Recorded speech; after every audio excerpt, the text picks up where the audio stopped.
ശുദ്ധമതവാദം എന്ന് പറയുന്നത് രാഷ്ട്രീയമായും സാമുദായികമായും മതപരമായും ശരിയല്ല എന്നാണ് എൻ്റെ ഉത്തമമായ ബോധ്യം. ഇസ്ലാം എന്ന് പറയുന്നത് ലോകം മുഴുവൻ വ്യാപിക്കുമ്പോൾ ആ വ്യാപിച്ച എല്ലാ മേഖലകളിലെയും സംസ്കാരത്തെ കൂടി ഉൾക്കൊണ്ടുകൊണ്ട് സ്വാംശീകരിച്ചുകൊണ്ട് വികസിക്കാനാണ് ശ്രമിച്ചത്. അവിടെ ഒരു ശുദ്ധ മതവാദത്തെ സ്ഥാപിക്കാൻ ശ്രമിച്ചാൽ വളരെ പെട്ടെന്ന് ആ സമൂഹം അന്വൽക്കരിക്കപ്പെടും. ഭൂരിപക്ഷ വർഗീയതയ്ക്കെതിരായി ന്യൂനപക്ഷ വർഗീയതയെ കൂടി വിമർശിക്കുന്ന ഒരു സമീപനം എടുക്കുന്നത് ഈ സമയത്ത് ഇത്തരമൊരു രാഷ്ട്രീയ സാഹചര്യത്തിൽ പൊളിറ്റിക്കലി ഇൻകറക്റ്റ് ആണ് എന്നാണ് എൻ്റെ അഭിപ്രായം. നമ്മൾ ഭൂരിപക്ഷ വർഗീയതയും ന്യൂനപക്ഷ വർഗീയതയും ഒരു നാണയത്തിൻ്റെ രണ്ട് വശങ്ങളായി കാണുന്നു എന്നുള്ളതാണ് ഈ അപകടം നിൽക്കുന്നത്. ന്യൂനപക്ഷത്തിനകത്തും വർഗീയതയുണ്ടല്ലോ, അത് ശരിയല്ലല്ലോ എന്നൊന്ന് തോന്നുന്നയാൾ ഇടതുപക്ഷത്തോടൊപ്പം അല്ല നിൽക്കുക കേട്ടോ. ഒരു സംശയവും വേണ്ട, ഇടതുപക്ഷത്തോടൊപ്പം അല്ല നിൽക്കുക, നേരെ ഭൂരിപക്ഷ വർഗീയതയോടാണ് ഐക്യപ്പെടുക. അപ്പോൾ അങ്ങനെ ഒരു സാഹചര്യം ഉണ്ടാക്കി വെക്കുന്നത് നല്ലതാണോ എന്ന് CPM ആലോചിക്കണം. CPM പറയുന്ന ന്യൂനപക്ഷ തീവ്രവാദത്തിനെതിരായിട്ടുള്ള നിലപാടും ന്യൂനപക്ഷ സമുദായങ്ങൾക്കകത്ത് ഇപ്പോൾ പരസ്പരം നടന്നുകൊണ്ടിരിക്കുന്ന സംവാദങ്ങളും ഏറ്റുമുട്ടലുകളും അടിസ്ഥാനപരമായി ഗുണം ചെയ്യാൻ പോകുന്നത് ഇക്കാര്യത്തിൽ മൂകസാക്ഷിയായി കളിക്കളത്തിന് പുറത്തുനിന്ന് ഈ കളി കണ്ടുകൊണ്ടിരിക്കുന്ന ഭൂരിപക്ഷ വർഗീയതയ്ക്കാണ് എന്ന കാര്യം ആരും മറക്കരുത്. ഉണ്ണിബാലകൃഷ്ണൻ, ഇപ്പോൾ നിലവിൽ 2 രാഷ്ട്രീയ വിവാദങ്ങൾ, ഒന്ന് മെക്സവനും 2 സമസ്തയിലെ ഭിന്നിപ്പും. ഇതാണല്ലോ പ്രധാനമായും ഇപ്പോൾ ഒരു വാർത്തയായിട്ട് നിൽക്കുന്നത്. ഇതിൽ നമ്മൾ മീറ്റ് ദി എഡിറ്റേഴ്സിലും ഈ വിഷയങ്ങൾ ചർച്ച ചെയ്തിരുന്നു. ഇതിൽ താങ്കൾ പറഞ്ഞ ചില നിലപാടുകൾ, അതിനെ വിമർശിച്ചും അനുകൂലിച്ചും നിരവധി പേർ രംഗത്ത് വരുന്നുണ്ട്. ഇതിൽ വിമർശനങ്ങൾക്ക് താങ്കളുടെ മറുപടി എന്താണ്? നോക്കൂ, ഇക്കാര്യത്തിലെ വിമർശനങ്ങളെ ഞാൻ ഏറ്റവും ബഹുമാനത്തോടുകൂടി കാണുന്നു. അതുകൊണ്ടാണ് ഇത്തരത്തിലൊരു സംവാദത്തിന് ഞാൻ തയ്യാറായതും. സാധാരണഗതിയിൽ സമൂഹ മാധ്യമങ്ങളിൽ പലതരത്തിലുള്ള വിമർശനങ്ങൾ വരാറുണ്ട്. അത്തരം കൂക്കുവിളികളെയോ അല്ലെങ്കിൽ അസഭ്യങ്ങളെയോ ഒന്നും ഗൗരവമായി കാണുന്ന ഒരാളല്ല ഞാൻ.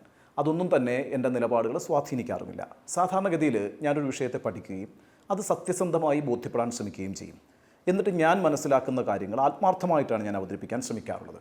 അതുകൊണ്ട് തന്നെ ഇത്തരത്തിൽ സമൂഹ മാധ്യമങ്ങളിൽ വരുന്ന വിമർശനങ്ങൾ, ആ വിമർശനങ്ങൾ ഗൗരവപ്പെട്ടതാണെങ്കിൽ നിശ്ചയമായും ഞാനതിനെ പരിഗണിക്കുക തന്നെ ചെയ്യും. എന്നാൽ അല്ലാത്ത വിമർശനങ്ങളും സാധാരണഗതിയിൽ വരാറുണ്ടല്ലോ.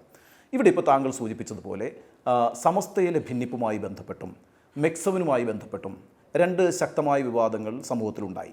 അതിൻ്റെ സാഹചര്യത്തിൽ മീറ്റ് ദി എഡിറ്റേഴ്സ് എന്ന പരിപാടിയിൽ ഞാൻ 2 ദിവസം അടുപ്പിച്ച് മുസ്ലിം രാഷ്ട്രീയവുമായും മുസ്ലിം സമുദായത്തിനുള്ളിൽ രൂപപ്പെട്ടിട്ടുള്ള ചില പ്രശ്നങ്ങളുമായി ബന്ധപ്പെട്ട് 2 അഭിപ്രായ പ്രകടനങ്ങൾ നടത്തിയിട്ടുണ്ട്. ആ അഭിപ്രായ പ്രകടനങ്ങളെ സംബന്ധിച്ച് അനുകൂലിച്ച് ചിലർ പ്രതികരിച്ചു, വിമർശിച്ചുകൊണ്ടും ചിലർ പ്രതികരിച്ചു. ആ വിമർശനങ്ങളെ ഞാൻ ഏറ്റവും ബഹുമാനത്തോടുകൂടി കാണുന്നു. കാരണം എന്താണെന്ന് വെച്ചാൽ വളരെ മാന്യമായി ആഴത്തിൽ ചില പ്രശ്നങ്ങൾ അവതരിപ്പിക്കാനാണ് ഞാൻ നടത്തിയ പ്രസ്താവനയ്ക്കെതിരായി വിമർശനങ്ങൾ ഉന്നയിച്ചവർ ശ്രമിച്ചിട്ടുള്ളത്. അത് അങ്ങേയറ്റം ആദരണീയമാണ് എന്നാണ് എൻ്റെ നിലപാട്. അതുകൊണ്ടാണ് ഞാനിപ്പോൾ ഈ കാര്യത്തിലൊരു സംവാദത്തിന് തയ്യാറായിരിക്കുന്നത്. നോക്കൂ, സമസ്തയിൽ ഭിന്നിപ്പുണ്ടായിരുന്നു എന്നുള്ളതായിരുന്നു ഒരു ദിവസം ചർച്ച ചെയ്ത വിഷയം. ആ വിഷയത്തിൽ സമസ്തയിൽ ഭിന്നിപ്പുണ്ട് എന്ന് തന്നെയായിരുന്നു എൻ്റെ നിലപാട്. അത് ഞാൻ പറഞ്ഞിട്ട് വ്യക്തമാവേണ്ട ഒരു കാര്യമല്ല, എല്ലാവർക്കും വളരെ വ്യക്തമായി അറിയാവുന്ന ഒരു കാര്യമാണ്. സമസ്തയിലെ 2 വിഭാഗങ്ങളായിട്ട് ആശയപരമായ പോരാട്ടം നടക്കുന്നു എന്നുള്ളത്.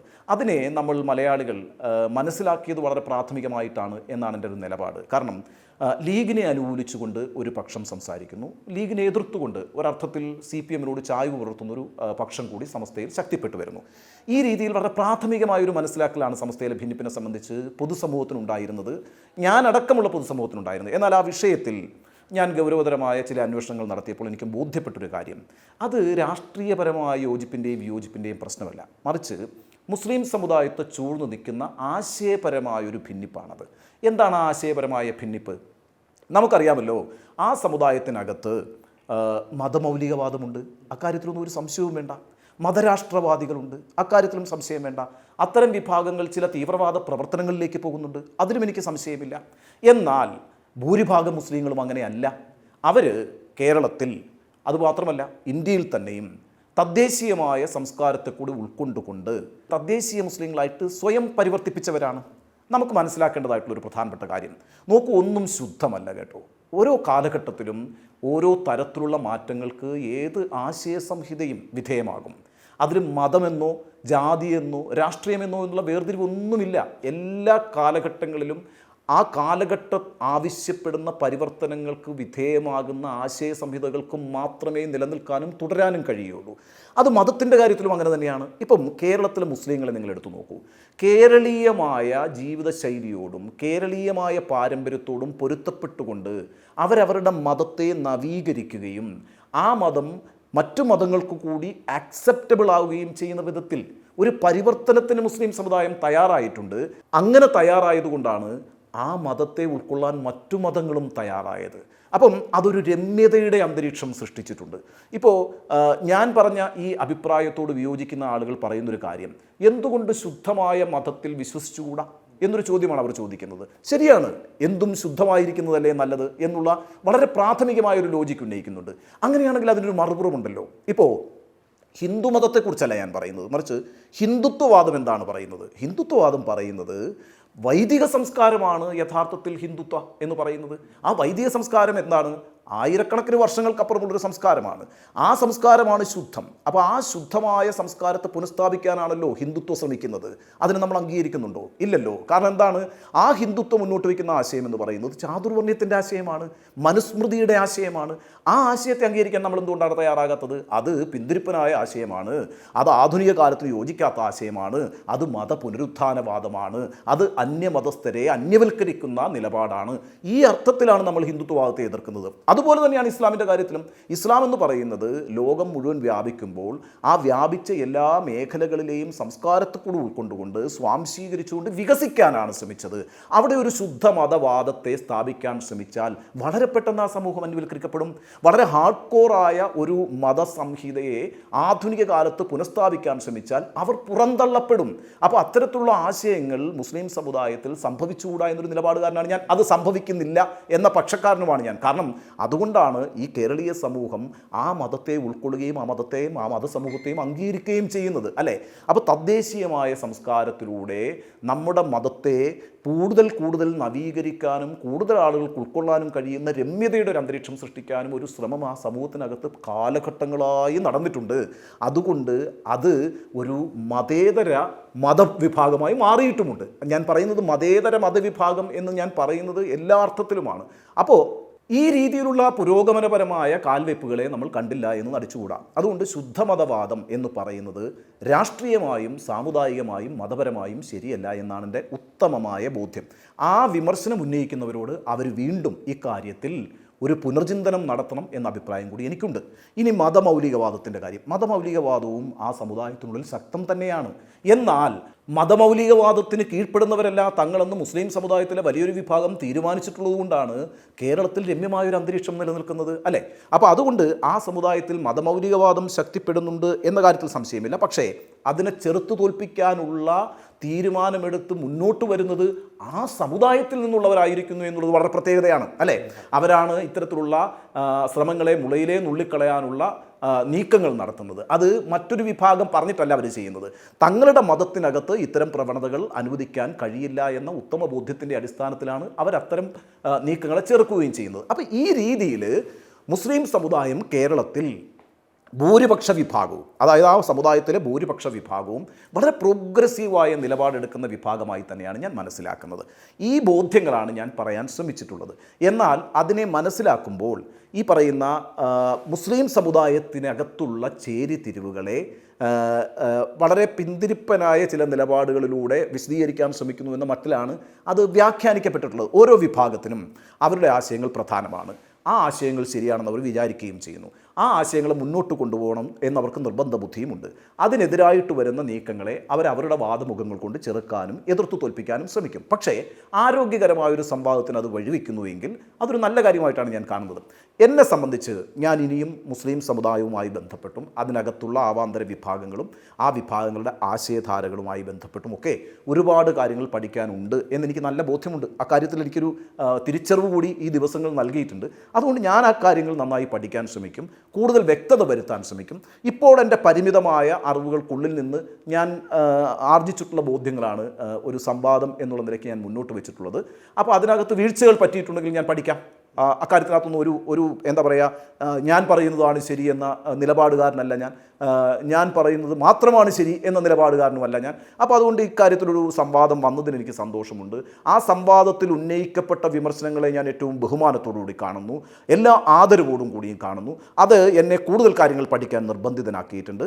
അതുകൊണ്ട് ഞാൻ കൂടുതൽ കാര്യങ്ങൾ പഠിച്ചുകൊണ്ട് ഇക്കാര്യത്തെ വിശദീകരിക്കാൻ ഇനിയും ശ്രമിക്കും. ഈ സംവാദങ്ങൾ തുടരണം, ആരോഗ്യകരമായ ഈ സംവാദം തുടരണം എന്ന് തന്നെയാണ് എൻ്റെ അഭിപ്രായം. ഇപ്പോൾ ഈ MEC7 വിവാദം മാത്രം എടുത്താൽ തന്നെ രണ്ട് വിഭാഗങ്ങളാണ്. ഒന്ന് AP കാന്തപുരം വിഭാഗവും, രണ്ട് CPM-ഉം. ഇവരാണ് MEC7-എതിരെ രംഗത്ത് വന്നത്. പക്ഷേ CPM പറഞ്ഞ നിലപാടാണ് കുറച്ചുകൂടി പ്രധാനമായും വാർത്തകളിൽ ഇടം നേടുന്നത്. അപ്പോൾ ഈ CPM നിലപാട്, ഇപ്പോൾ P. മോഹനൻ പറഞ്ഞ നിലപാട്, അത് എന്ത് പ്രത്യാഘാതം ഉണ്ടാക്കുമെന്നാണ് ഉണ്ണിബാലകൃഷ്ണൻ കരുതുന്നത്? നോക്കൂ, ഈ കാര്യത്തിനകത്ത് CPM എടുത്ത നിലപാടിനോട് എനിക്ക് വിയോജിപ്പുണ്ട്. കാരണം തളിപ്പറമ്പ് ഏരിയ സമ്മേളനത്തിൻ്റെ ഭാഗമായിട്ടാണ് P. മോഹനൻ എന്ന് പറയുന്ന കോഴിക്കോട് ജില്ലാ സെക്രട്ടറി ഈ MEC7-ലേക്ക് പോപ്പുലർ ഫ്രണ്ടിൻ്റെയും മതമൗലികവാദികളുടെയും ചില ആളുകൾ നുഴഞ്ഞു കയറുന്നുവെന്നും അത്തരത്തിലുള്ള ചില വിഭാഗീയ പ്രവർത്തനങ്ങൾ അതിനുള്ളിൽ സംഭവിക്കുന്നുണ്ട് എന്നുമൊക്കെ പറഞ്ഞത്. എന്നാൽ അടുത്ത ദിവസം അദ്ദേഹം അതിനകത്തൊരു വ്യക്തത വരുത്തിയിട്ടുണ്ട്. ആ വ്യക്തത എന്ന് പറയുന്നത് എല്ലാവരും അങ്ങനെയാണ് എന്ന് അദ്ദേഹം പറഞ്ഞിട്ടില്ല എന്നും MEC7-ന്റെ ലക്ഷ്യത്തെ സംബന്ധിച്ച് സംശയങ്ങളില്ല എന്നും, എന്നാൽ അത്തരം ഇടങ്ങൾ ചില മത തീവ്രവാദികൾ ദുരുപയോഗം ചെയ്യാൻ സാധ്യതയുണ്ട്, അതുകൊണ്ട് പൊതുസമൂഹം അക്കാര്യത്തിലൊരു ജാഗ്രത പാലിക്കണം എന്നുമാണ് പറഞ്ഞതെന്ന് വിശദീകരിച്ചു. കുഴപ്പമില്ല, ആ വിശദീകരണത്തോട് യോജിച്ച ഒരാളുമാണ് ഞാൻ. പക്ഷേ പ്രശ്നം എന്താണെന്നറിയാമോ? ഇത്തരം വിയോജിപ്പുകൾ അല്ലെങ്കിൽ ഇത്തരം വിമർശനങ്ങൾ ഉന്നയിക്കേണ്ട ഒരു രാഷ്ട്രീയ സന്ദർഭമാണോ രാജ്യത്തുള്ളത്, സംസ്ഥാനത്തുള്ളത് എന്ന് CPM ആലോചിക്കണം. അതിൻ്റെ കാര്യം, ഭൂരിപക്ഷ വർഗീയത എന്ന് പറയുന്നത് വളരെ ശക്തമായി മാറിക്കഴിഞ്ഞിരിക്കുന്ന ഒരു രാഷ്ട്രീയ അന്തരീക്ഷമാണ് രാജ്യത്തുള്ളത്. ഭൂരിപക്ഷ വർഗീയതയുടെ ആശയങ്ങൾ വളർന്നുകൊണ്ടിരിക്കുന്ന ഒരു സാഹചര്യമാണ് സംസ്ഥാനത്തുള്ളത്. അപ്പോൾ അങ്ങനെ ഒരു സാഹചര്യത്തിൽ ഭൂരിപക്ഷ വർഗീയതയ്ക്കെതിരായി ന്യൂനപക്ഷ വർഗീയതയെ കൂടി വിമർശിക്കുന്ന ഒരു സമീപനം എടുക്കുന്നത് ഈ സമയത്ത് ഇത്തരമൊരു രാഷ്ട്രീയ സാഹചര്യത്തിൽ പൊളിറ്റിക്കലി ഇൻകറക്റ്റാണ് എന്നാണ് എൻ്റെ അഭിപ്രായം. അത് രാഷ്ട്രീയമായി ശരിയല്ല. ഭൂരിപക്ഷ വർഗീയത ശക്തിപ്പെട്ടുകൊണ്ടിരിക്കുന്ന സമയത്ത് ന്യൂനപക്ഷങ്ങൾക്കിടയിലും വർഗീയതയുണ്ട്. ആ വർഗീയത അന്വേഷിച്ചു പോകാനുള്ള ത്വര, ആ അന്വേഷണം യഥാർത്ഥത്തിൽ ഗുണം ചെയ്യുക ഭൂരിപക്ഷ വർഗീയതയ്ക്കാണ്. നമ്മൾ ഭൂരിപക്ഷ വർഗീയതയും ന്യൂനപക്ഷ വർഗീയതയും ഒരു നാണയത്തിൻ്റെ രണ്ട് വശങ്ങളായി കാണുന്നു എന്നുള്ളതാണ് ഈ അപകടം നിൽക്കുന്നത്. അവിടെ CPM-ന് ഒരു രാഷ്ട്രീയ വീഴ്ച പറ്റുന്നുണ്ട് എന്നാണ് എൻ്റെ അഭിപ്രായം. ഞാൻ ഒന്നാമതായി ഭൂരിപക്ഷ വർഗീയതയും ന്യൂനപക്ഷ വർഗീയതയും ഒരു നാണയത്തിൻ്റെ രണ്ട് വശങ്ങളാണെന്ന് കരുതുന്ന ആളെയല്ല. അങ്ങനെ നമുക്കതിനെ സമീകരിക്കാൻ കഴിയില്ല.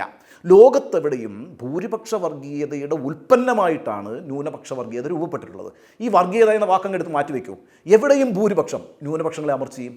അത് ജാതിയുടെ പേരിൽ മാത്രമാകണമെന്നില്ല, മതത്തിൻ്റെ പേരിലാകണമെന്നില്ല, രാഷ്ട്രീയാശയത്തിൻ്റെ പേരിൽ ഭൂരിപക്ഷം ന്യൂനപക്ഷങ്ങളെ അമർച്ച ചെയ്യുന്നില്ലേ? ലോകത്ത് നിങ്ങളൊരു തൊഴിലെടുത്ത് ഭൂരിപക്ഷ ആളുകൾ ന്യൂനപക്ഷങ്ങളെ അമർച്ച ചെയ്യുന്നില്ലേ? അതിനെതിരായിട്ട് പ്രതിഷേധങ്ങൾ ഉണ്ടാകുന്നില്ലേ? പ്രതിരോധങ്ങൾ ഉണ്ടാകുന്നില്ലേ? ബദലായിട്ടുള്ള ആശയങ്ങൾ ഉണ്ടാകുന്നില്ലേ? നമ്മൾ ഈ ഭൂരിപക്ഷ വർഗീയത, ന്യൂനപക്ഷ വർഗീയത എന്ന് പറഞ്ഞുകൊണ്ട് ഈ വർഗീയത എന്ന കോളത്തിൽ മാത്രം ഈ കാര്യങ്ങൾ നിർത്തണ്ട. എവിടെയൊക്കെ ഭൂരിപക്ഷമുണ്ടോ അവിടെയൊക്കെ ന്യൂനപക്ഷവുമുണ്ട്. അതുകൊണ്ടാണല്ലോ ഭൂരിപക്ഷമെന്നും ന്യൂനപക്ഷമെന്നും നമ്മൾ പറയുന്നത്. അപ്പോൾ ഭൂരിപക്ഷം മതത്തിൻ്റെ പേരിലാകാം, രാഷ്ട്രീയാശയത്തിൻ്റെ പേരിലാകാം, സമുദായത്തിൻ്റെ പേരിലാകാം, ജാതിയുടെ പേരിലാകാം, തൊഴിലിൻ്റെ പേരിലാകാം, വർണ്ണത്തിൻ്റെ പേരിലാകാം, വംശത്തിൻ്റെ പേരിലാകാം, എന്തിൻ്റെ പേരിലായാലും ഭൂരിപക്ഷവുമുണ്ട്, ന്യൂനപക്ഷവുമുണ്ട്. ഭൂരിപക്ഷം എപ്പോഴൊക്കെ ഏതൊക്കെ തരത്തിലുള്ള ആധിപത്യത്തിന് ശ്രമിച്ചിട്ടുണ്ടോ അപ്പോഴൊക്കെയാണ് ന്യൂനപക്ഷം ചെറുത്തുനിൽപ്പിന് തയ്യാറായിട്ടുള്ളത്. അപ്പോൾ ഭൂരിപക്ഷത്തിൻ്റെ ഉൽപ്പന്നമാണ് യഥാർത്ഥത്തിൽ ന്യൂനപക്ഷം എന്ന് പറയുന്നത്. അല്ലാതെ ഭൂരിപക്ഷവും ന്യൂനപക്ഷവും സമീകരിക്കപ്പെടുകയേയില്ല, അങ്ങനെ പെടാൻ പാടില്ല. അതൊരു രാഷ്ട്രീയമായ തെറ്റാണ്. അതുകൊണ്ടാണ് CPM ഇക്കാര്യത്തിൽ എടുത്തിരിക്കുന്ന നിലപാടിനോട് എനിക്ക് വിയോജിപ്പുള്ളത്. ഭൂരിപക്ഷ വർഗീയതയും ന്യൂനപക്ഷ വർഗീയതയും ഒരുപോലെ എതിർക്കപ്പെടേണ്ടതാണ് എന്ന് പറയുമ്പോൾ അതൊരു മഹത്തായ ആശയമാണ് എന്നൊക്കെ നമുക്ക് തോന്നാം. ഏതുതരം വർഗീയതയ്ക്കും നമ്മൾ എതിരാണല്ലോ. പക്ഷേ അങ്ങനെയല്ല. ആ ഭൂരിപക്ഷ വർഗീയതയും ന്യൂനപക്ഷ വർഗീയതയും ഒരുപോലെ എതിർക്കപ്പെടേണ്ടതാണെന്ന് പറയുമ്പോൾ പ്രശ്നം എന്താണെന്നറിയോ?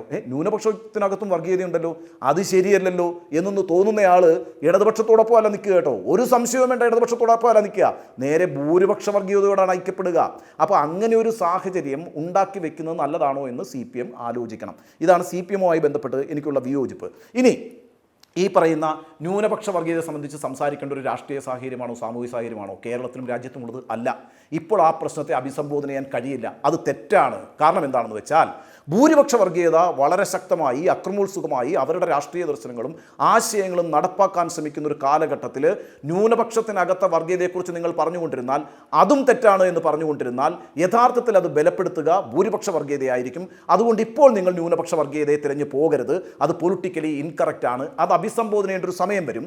അപ്പോൾ മാത്രമാണ് അത് അഭിസംബോധന ചെയ്യേണ്ടത്. ഇപ്പോൾ നമ്മൾ ചെറുത്തു തോൽപ്പിക്കേണ്ടത് ഭൂരിപക്ഷ വർഗീയതയാണ്. അതുകൊണ്ട് ഇക്കാര്യത്തിൽ ഇടതുപക്ഷത്തിൻ്റെ നിലപാടിനോട് എനിക്ക് സംശയങ്ങളുണ്ട്. എന്ന് മാത്രവുമല്ല, അവരുടെ ഒരു പൊളിറ്റിക്കൽ സ്ട്രാറ്റജി 2024 പൊതു തെരഞ്ഞെടുപ്പിന് ശേഷം മാറിയിട്ടുണ്ട്.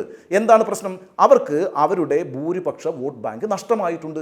അത് തെക്കൻ തിരുവിതാംകൂറിലും മധ്യ കേരളത്തിലും വളരെ പ്രകടമാണ്. അവരുടെ വോട്ട് ബാങ്കിലെ ഈഴവ വോട്ട് ബാങ്ക് അടക്കമുള്ള വിഭാഗങ്ങൾ വലിയ രീതിയിൽ BJP-യിലേക്ക് ഷിഫ്റ്റ് ചെയ്തിട്ടുണ്ട്. ഏറ്റവും ഒടുവിൽ ചേലക്കര ഉപതെരഞ്ഞെടുപ്പ് എടുത്തു നോക്കിയേ. അവിടെ BJP ഉണ്ടാക്കിയ മുന്നേറ്റം ചെറുതാണോ? 10,000 വോട്ട് അവിടെ വർദ്ധിച്ചത്. എങ്ങനെയാണ് വോട്ട് ഷിഫ്റ്റ് ചെയ്യുന്നത്? ദളിത്, പിന്നാക്ക വിഭാഗങ്ങൾ കൂടി ബി ജെ പി ആയിട്ട് ഐഡൻറ്റിഫൈ ചെയ്യുന്നു. അപ്പം ഹിന്ദു വോട്ട് ബാങ്ക് എന്ന് പറയുന്നത് എപ്പോഴും ഇടതുപക്ഷത്തിൻ്റെ വളരെ ശക്തമായ വോട്ട് ബാങ്കാണ്. ആ വോട്ട് ബാങ്ക് ബി ജെ പിയിലേക്ക് ഷിഫ്റ്റ് ചെയ്യുന്നൊരു സാഹചര്യം ഉണ്ടാകുന്നു. അതിന് അവർ കണ്ടിട്ടുള്ളൊരു പ്രശ്നം എന്താണ്? നമ്മൾ ഈ നിരന്തരം ന്യൂനപക്ഷ പ്രീണനം നടത്തുന്നവരായിട്ട് ചിത്രീകരിക്കപ്പെടുന്നു, അല്ലെങ്കിൽ ന്യൂനപക്ഷങ്ങളുടെ അവകാശങ്ങൾക്ക് വേണ്ടി നിൽക്കുന്നവരായിട്ട് ചിത്രീകരിക്കപ്പെടുന്നു. അത് ഭൂരിപക്ഷങ്ങൾക്ക് നമ്മളിലുള്ള വിശ്വാസത്തെ നഷ്ടപ്പെടുത്തുന്നു. അതുകൊണ്ട് ഇത് അപകടകരമായ ഒരു പൊളിറ്റിക്കൽ സ്ട്രാറ്റജിയാണ്. നമുക്ക് നമ്മുടെ ഈ ഹിന്ദു വോട്ട് ബാങ്ക് തിരിച്ചു പിടിക്കണം. അങ്ങനെ തിരിച്ചു പിടിക്കണമെങ്കിൽ ഈ ന്യൂനപക്ഷ വർഗീയതയെ കൂടി നമ്മൾ ഉയർത്തി കാണിക്കണം എന്നുള്ളൊരു പൊളിറ്റിക്കൽ സ്ട്രാറ്റജിയിലേക്ക് CPM ഇടതുപക്ഷവും മാറുന്നുണ്ട്. അങ്ങനെ മാറുന്നതിൻ്റെ ഭാഗമായിട്ടാണ് ഇത്തരം വിമർശനങ്ങൾ വരുന്നത്. അതാണ് ഞാൻ പറയുന്നത്, ഇടതുപക്ഷ ഇക്കാര്യത്തിൽ പൊളിറ്റിക്കലി ഇൻകറക്റ്റ് ആണെന്നാണ്. കാരണം എന്താ വെച്ചാൽ നിങ്ങളിപ്പോൾ താൽക്കാലികമായ ഒരു വോട്ട് ബാങ്ക് രാഷ്ട്രീയം അങ്ങനെ ചെയ്യാൻ പാടില്ലാത്തൊരു പ്രസ്ഥാനമാണ് കേട്ടോ ഇടതുപക്ഷ പ്രസ്ഥാനം എന്ന് പറയുന്നത്. അവരുടെ ലക്ഷ്യം വോട്ട് ബാങ്ക് ആയിരിക്കരുത്, അവരുടെ ലക്ഷ്യം പാർലമെന്ററി അധികാരമായിരിക്കരുത്. മറിച്ച് അവരൊരു സമൂഹത്തെ പൂർണ്ണമായും പുരോഗമനപരമായി ഉടച്ചുവാർക്കാൻ മുന്നിൽ നിൽക്കേണ്ട രാഷ്ട്രീയ പ്രസ്ഥാനങ്ങളാണ്. അങ്ങനെയാണ് ആ പ്രസ്ഥാനങ്ങളെ കേരളം കണ്ടിട്ടുള്ളത്, രാജ്യം കണ്ടിട്ടുള്ളത്, ലോകം കണ്ടിട്ടുള്ളത്. എന്നാൽ അപകടകരമായ ഒരു ചിന്താഗതി ആ പ്രസ്ഥാനത്തിനുള്ളിൽ വളർന്നു വരുന്നുണ്ടോ എന്ന കാര്യത്തിൽ എനിക്ക് സംശയമുണ്ട്. കാരണം ന്യൂനപക്ഷ വർഗീയതയെക്കുറിച്ച് കൂടി പറഞ്ഞുകൊണ്ട് തങ്ങളുടെ വോട്ട് ബാങ്കിനെ തിരിച്ചു പിടിക്കാമെന്ന് വിചാരിച്ചാൽ ഒന്നും കേരളത്തിൽ അത് നടക്കില്ല. കാരണം ഭൂരിപക്ഷ വോട്ട് ബാങ്ക് ഓൾറെഡി ഈ പറയുന്ന ഭൂരിപക്ഷ വർഗീയതയുമായി രമ്യപ്പെടുന്ന സാഹോദര്യപ്പെടുന്ന ഒരു സാഹചര്യം കേരളത്തിൽ വളർന്നു വന്നുകൊണ്ടിരിക്കുകയാണ്. അതിൻ്റെ ഭാഗമായിട്ടാണ് ഈ പറയുന്ന ഇടതുപക്ഷ പ്രസ്ഥാനങ്ങളുടെ ഈ വോട്ട് ചോർച്ച ഉണ്ടാകുന്നത്. അതുകൊണ്ട് ന്യൂനപക്ഷ വർഗീയത കൂടി പറഞ്ഞിട്ട് നമുക്ക് ആ പഴയ വോട്ട് ബാങ്കിനെ തിരിച്ചിങ്ങോട്ട് പിടിക്കാമെന്ന് പറയുന്നത് എത്രത്തോളം കേരളത്തിൽ നടക്കുമെന്നുകൂടി അതിലെ ബുദ്ധിജീവികളും സൈദ്ധാന്തികരും ഒക്കെ ചർച്ച ചെയ്ത് മനസ്സിലാക്കണം എന്നാണ് എൻ്റെ അഭിപ്രായം. അപ്പോൾ അതുകൊണ്ട് അത് പൊളിറ്റിക്കലി ഇൻകറക്റ്റാണ്. ഇവിടെ ഇപ്പോൾ ഈ നടന്നുകൊണ്ടിരിക്കുന്ന ഈ സംവാദമുണ്ടല്ലോ, ഇത് അടിസ്ഥാനപരമായിട്ട് ആർക്കാണ് ഗുണം ചെയ്യാൻ പോകുന്നത് എന്നൊരു ചോദ്യത്തിൽ നമുക്കിത് അവസാനിപ്പിക്കാം. ഞാൻ വിചാരിക്കുന്നത് ഇതിൻ്റെ ഗുണഭോക്താവായിട്ട്, അതായത് ഈ CPM പറയുന്ന ന്യൂനപക്ഷ തീവ്രവാദത്തിനെതിരായിട്ടുള്ള നിലപാടും ന്യൂനപക്ഷ സമുദായങ്ങൾക്കകത്ത് ഇപ്പോൾ പരസ്പരം നടന്നുകൊണ്ടിരിക്കുന്ന സംവാദങ്ങളും ഏറ്റുമുട്ടലുകളും അടിസ്ഥാനപരമായി ഗുണം ചെയ്യാൻ പോകുന്നത് ഇക്കാര്യത്തിൽ മൂകസാക്ഷിയായി കളിക്കളത്തിന് പുറത്തുനിന്ന് ഈ കളി കണ്ടുകൊണ്ടിരിക്കുന്ന ഭൂരിപക്ഷ വർഗീയതയ്ക്കാണ് എന്ന കാര്യം ആരും മറക്കരുത്. അതാണ് അതിൻ്റെ യഥാർത്ഥ ഭീഷണി എന്ന് പറയുന്നത്. CPMൻ്റെ രാഷ്ട്രീയവും അതിൻ്റെ പൊളിറ്റിക്കൽ സ്ട്രാറ്റജിയും പറയുന്നു. ഇപ്പുറത്ത് ന്യൂനപക്ഷം അതിനകത്തുള്ള ആശയപരമായിട്ടുള്ള തർക്കങ്ങളുമായി പൊതുയിടങ്ങളിൽ തന്നെ ഏറ്റുമുട്ടുന്നു. ഇത്തരത്തിലുള്ള ഏറ്റുമുട്ടലുകൾ നടക്കുമ്പോൾ സ്വാഭാവികമായും നമ്മുടെ പണ്ട് ഈ രണ്ട് മുട്ടനാടുകൾ തമ്മിൽ കൂട്ടിയിടിക്കുമ്പോൾ അതിൻ്റെ ചോര കുടിക്കാൻ കാത്തു നിൽക്കുന്ന കുറുക്കൻ്റെ പാഠം പഠിച്ചിട്ടുണ്ടല്ലോ. ആ രീതിയിലൊരു കുറുക്കൻ ബുദ്ധിയോടെ പുറത്ത് ഗ്യാലറിയിൽ നിന്നൊരു വിഭാഗം ഈ കളി കാണുന്നുണ്ട്. ആ കാണുന്ന വിഭാഗമാണ് ഇതിൻ്റെ ഗുണഭോക്താവായി പോകാൻ പോകുന്നത്. അതുകൊണ്ട് ഇത്തരത്തിലുള്ള വിഴുപ്പലക്കലുകൾ അടിയന്തരമായി അവസാനിപ്പിക്കേണ്ടതുണ്ട് എന്നാണ് എൻ്റെ ഒരു നിലപാട്. പിന്നെ ഈ പറയുന്ന ആശയപരമായ ചർച്ചകൾ അവരവരുടെ വേദികളിൽ നടത്തട്ടെ. ആ നടത്തുന്ന ചർച്ചകളിലൂടെ ഒരു സമവായാന്തരീക്ഷം ഉണ്ടാകുന്നെങ്കിൽ അത് നല്ലത്. ഇനി അത് തുടരുന്നുവെങ്കിൽ അത് തുടരട്ടെ, അത് ആരോഗ്യപരമായി തുടരട്ടെ. എന്നിട്ട് വരേണ്ട അല്ലെങ്കിൽ വരുത്തേണ്ടതായിട്ടുള്ള നവീകരണങ്ങൾ ഒരു സമുദായം എന്നുള്ള നിലയ്ക്ക് മുസ്ലിം സമുദായത്തിൽ സംഭവിക്കട്ടെ. ഇടതുപക്ഷ പ്രസ്ഥാനങ്ങൾ വളരെ കരുതലോടുകൂടി ഈ സംഭവങ്ങളെ നിരീക്ഷിക്കുകയും ശരിയായ ദിശയിലേക്ക് സമൂഹത്തെ നയിക്കാൻ പാകത്തിലുള്ള രാഷ്ട്രീയ തന്ത്രങ്ങൾക്ക് രൂപം നൽകുകയും രാഷ്ട്രീയ നിലപാടുകൾ സ്വീകരിക്കുകയും ചെയ്യണം. രണ്ട് കാര്യങ്ങളാണ് ഈ ചർച്ചയിൽ എനിക്ക് പറയാനുള്ളത്. ഒന്ന്, മുസ്ലിം സമുദായത്തിനകത്തുള്ള ആശയപരമായ ഭിന്നിപ്പുകൾ ആ വിഭാഗം വളരെ ഗൗരവത്തോടുകൂടി ചർച്ച ചെയ്യുകയും അതിനുള്ളിൽ വളർന്നു വരുന്ന മതതീവ്രവാദമോ മതമൗലികവാദമോ ഉണ്ടെങ്കിൽ അതിനെ ബഹിഷ്കരിക്കാൻ വേണ്ടുന്ന തരത്തിലുള്ള പ്രവർത്തനങ്ങൾ നടത്തി അത്തരത്തിൽ ആളുകളെ സംഘടിപ്പിക്കുകയും അങ്ങനെ അവരെ ബോധവൽക്കരിക്കുകയും ചെയ്യട്ടെ. അങ്ങനെ ആ വിഭാഗം അവരെ സ്വയം നവീകരിക്കട്ടെ. സ്വയം നവീകരണമാണ് എപ്പോഴും നല്ലത്. അത് പുറത്തുനിന്ന് സംഭവിക്കേണ്ട ഒരു കാര്യമല്ല, അകത്ത് നിന്ന് സംഭവിക്കേണ്ട ഒരു കാര്യമാണ്. വളരെ പ്രോഗ്രസീവായി കേരളം കണ്ടുകൊണ്ടിരിക്കുന്ന ഇടതുപക്ഷ പ്രസ്ഥാനങ്ങൾ ഈ വിഭാഗം അനുഭവിച്ചുകൊണ്ടിരിക്കുന്ന പ്രശ്നങ്ങളെ അതിൻ്റെ ശരിയായ അർത്ഥത്തിൽ ബോധ്യപ്പെട്ടുകൊണ്ട് ഒരേ സമയം ഭൂരിപക്ഷ വർഗീയതയും ന്യൂനപക്ഷ വർഗീയതയും സമീകരിച്ച് ഒരു നാണയത്തിൻ്റെ ഇരുവശങ്ങളായി ചിത്രീകരിച്ച് ഒരു വോട്ട് ബാങ്ക് രാഷ്ട്രീയം കളിക്കാതെ സത്യസന്ധമായി കേരളത്തിൻ്റെ പൊതുസമൂഹത്തിന് ഗുണപ്രദമാകുന്ന വിധത്തിൽ അവരുടെ നയങ്ങൾ സ്വരൂപിക്കേണ്ടതുണ്ട് എന്നുമാണ് ഇക്കാര്യത്തിൽ എൻ്റെ അഭിപ്രായം.